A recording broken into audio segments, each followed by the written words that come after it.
Most welcome दोस्तों, आप देख रहे हैं यूट्यूब चैनल अष्टांग हेल्थ केयर चिकित्सक सुरेंद्र कुमार मौर्य के साथ। दोस्तों आज हम इस वीडियो में बात करने वाले हैं गोल कृमि, यानी गोल कृमि कहाँ होते हैं, कैसे होती है, किस कारण होते हैं। गोल कृमि दोस्तों आंतों में पाए जाने वाली एक कृमि होते हैं। तो आज हम इसी के टॉपिक पे बात करने वाले हैं आप लोगों के बीच में। तो दोस्तों गोल कृमि एस्केरिस ल्यूम्ब्रिकोइड्स आंतों में पाई जाने वाली निमेटॉइड्स वर्ग की कृमियों में सबसे अधिक होती है। केचुआ एक तरह की बीमारी पैदा करता है जिसको चाली रोग एस्केरिस कहते हैं। वयस्क कृमि साधारण जो वयस्क कृमि होते हैं वो साधारण लगभग 8 इंच लंबी और लगभग 0.21 यानी 1 इंच मोटे होते हैं। मादा कृमि नर कृमि की अपेक्षा बड़ी होती है।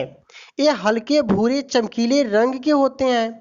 ये केचुए की तरह गोल, जिनके दोनों ओर छोरों पर धड़ की अपेक्षा नुकीले होते हैं, अर्थात यह प्रत्येक छोर पर नुकीला होता है। यद्यपि वे छोटी आंत यानी स्मॉल इंटेस्टाइनल में रहते हैं, पर आमाशय मतलब पेट में प्रवेश कर सकते हैं। कभी कभी वे गले तक चढ़ जाते हैं और वमन द्वारा भी निकलते हैं।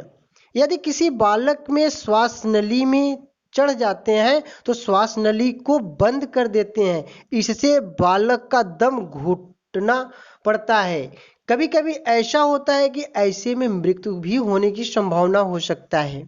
जब सांस रुक जाएगा तो ऑटोमेटिक मृत्यु होने की संभावना हो सकता है। तो दोस्तों इस कृमियों का संक्रमण निम्न प्रकार से होता है, जैसे मल मिश्रित खाने पीने की चीजों के साथ। इस कृमि का लार्वा मनुष्य की आंतों में पहुंचकर आंतों की दीवारों में से होता हुआ रक्त में भ्रमण करने लगता है और फेफड़ों में पहुंचकर वहां एल्वियोलाई में कुछ समय रहकर पुनः आहार नलिका में से होकर आंतों में पहुंच जाता है। यह कृमि मल द्वार, स्वर यंत्र, नाक की झिल्ली आदि कोमल अंगों को भी प्रभावित करते हैं। इस कृमि को एस्केरिस नाम से भी जाना जाता है। इनका एक अन्य नाम गंडूपद भी है। इसको हम गंडूपद के नाम से भी जानते हैं। दोस्तों गोल कृमि से उत्पन्न कुछ ऐसे लक्षण होते हैं कि जो निम्न प्रकार होते हैं। जब किसी बालक के पेट में केचुए हो जाते हैं तब उसकी भूख मारी जाती है, यानी भूख नहीं लगता है, जी मिचलता रहता है, पेट में दर्द होता रहता है, नाक मलता है और सोते समय दांत किटकिटाता भी है बच्चा। पित्ती उछल आती है और बच्चों का चिहुकना तथा ऐंठन आदि मिलते हैं। गुदा में खुजली, पेट फूलना, बेहोशी, कभी भूख और कभी अरुचि, कमजोरी, शरीर का जीर्ण होना यानी पेट में गैस भी बनने लगता है, मुंह में पानी आना, कै आदि लक्षण भी होते हैं। यह कृमि आंत के अंदर इधर उधर घूमते फिरते रहते हैं। जब यह यकृत यानी लीवर में होते हैं तो पीलिया रोग यानी जॉन्डिस उत्पन्न करते हैं, जिससे हमारा हाथ पैर पीला पड़ने लगता है और पेट में प्रवेश करने पर हल्का दर्द तथा शूल उत्पन्न करते हैं, यानी पेट में दर्द होने लगता है। और कभी कभी दोस्तों रोगी को उल्टियां होती है।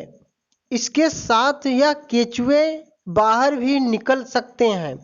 जब इन केचुओं के लार्वे फेफड़े में होते हैं, जब ज्वर, खांसी और बलगम की शिकायत पैदा करता है। यदि लार्वा बड़ी मात्रा में फेफड़ों में पहुंच जाए तो कृमिजन्य फुफ्फुसों यानी फेफड़ों में ज्वर तथा श्वसन तंत्र संबंधित लक्षण उत्पन्न हो जाते हैं। रक्त वमन, पित्त और इस्नोफिलिया भी हो सकती है। कभी कभी आंतों में कृमियां उपस्थित होने पर भी लक्षण अनुपस्थित होते हैं। पित्त या अग्न्याशय की नलिका या अपेंडिक्स में प्रविष्ट होकर स्थानीय लक्षण भी पैदा हो सकते हैं। आंत्र छिद्रण होना भी संभव हो सकता है। यह कृमि प्रायः बच्चों में होते हैं। फल, सब्जियों एवं दूसरी रोगी के संपर्क में आने से अत्यंत सूक्ष्म रूप से कृमि के अंडे बच्चों के हाथों में लगकर मुंह द्वारा शरीर में चले जाते हैं या पक्वाशय से होकर आंतों में चले जाते हैं। वहां पहुंचकर इनके अंडे फूट जाते हैं और उनसे उत्पन्न लार्वे आंत की श्लैष्मिक झिल्लियों में चिपक जाते हैं। उनके सहारे यह यकृत और हृदय को पार करते हुए फेफड़े में चले जाते हैं। फेफड़े में वे वायुनली द्वारा गले में और फिर वहां से छोटी आंत यानी स्मॉल इंटेस्टाइन में चले जाते हैं। वे लगभग 2 महीने में वयस्क हो जाते हैं। ये प्रायः छोटी आंत यानी स्मॉल इंटेस्टाइनल ऊपरी भाग में रहते हैं।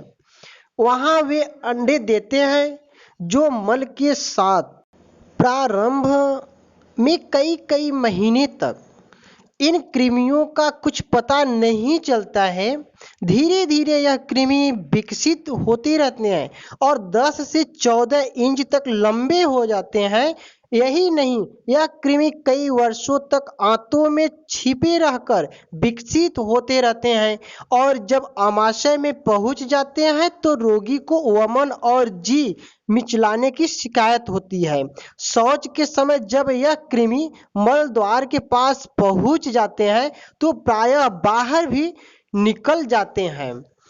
तो दोस्तों, इसके बाद हम बात करते हैं फर्स्ट स्टेज में हम लोग कैसे कृमियों से बचा जा सकते हैं। जब कृमि होते हैं, ऐसा लक्षण आपको समझ में आए तो गांव में, घरों में पुदीने का रस, ये जो कि हर एक लोगों के घर पे मिल जाता है, पुदीने के रस में नींबू का रस और शहद समान मात्रा में मिलाकर प्रतिदिन प्रातः काल, दोपहर व सायंकाल यानी सुबह और दोपहर और शाम सेवन करने से पेट में जो गोल कृमि होते हैं वो नष्ट हो जाते हैं, यानी धीरे धीरे वो समाप्त हो जाते हैं। लगभग 1 हफ्ते तक ले लिया जाए तो इसके साथ में अनपच, बदहजमी तथा पित्त का प्रकोप भी समाप्त होता है। तो दोस्तों, अब दीजिए इजाजत। जिंदगी रही तो फिर मिलेंगे अगली वीडियो में कुछ नई सोच और कुछ नई खोज के साथ। My great India, my great India. जय हिंद।